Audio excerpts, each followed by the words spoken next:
mindful of the gaps. Granite water is still going to run down this, but you ideally want it to be running through the comb of the pad. And we've got some rock chips where it looks like a rock probably hit the pad and damaged the pad. It's still going to work, but just be cautious when mowing and that, because you don't want to have to replace pads due to damage.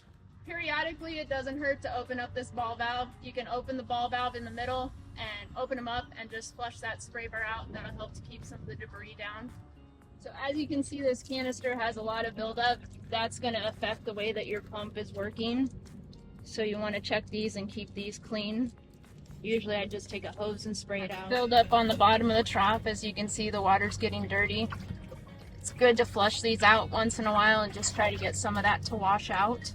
It's essential to make sure that your Hudson valves are set at the right level so that you don't get overflow in your trough, hence what's going on here, and that's shooting algae and any kind of grass or buildup that's sitting in her trough out, causing the water to flow and not be used effectively. So in here is a filter also. Hers look pretty good, but you want to try to keep this clean so there's no debris in there. That'll affect how your upper spray bar is gonna disperse water.